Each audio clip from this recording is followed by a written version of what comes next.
কথায় আছে, বাবা-মার পরেই শিক্ষকের স্থান।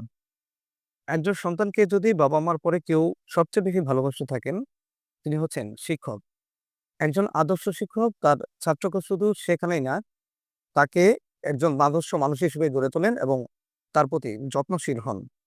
ঠিক মাইলস্টোন স্কুলের সেই শিক্ষক মেহেরিন চৌধুরী ছিলেন সেরকমই একজন মা, একজন শিক্ষক। জানেন তিনি কি বলেছিলেন? শুনুন তাহলে কি মেহরিন চৌধুরী, আপনাদের প্রতিশ্রুতি দিচ্ছি, যদি আপনাদের সন্তানদের কিছু হয়, তবে আপনাদের আমার উপর দিয়ে যেতে হবে। না, সন্তানদের রক্ষার দায়িত্বও আমাদের। বিপদে আপদে তাদের পাশে সব সময় থাকব। তিনি তার এই কথার সাথে কাজের মিল রেখেছিলেন।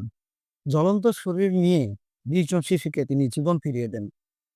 তিনি শুধু একজন শিক্ষকই ছিলেন না, ছিলেন একজন মা, ছিলেন একজন মানবিক হৃদয়ের প্রতিচ্ছবি।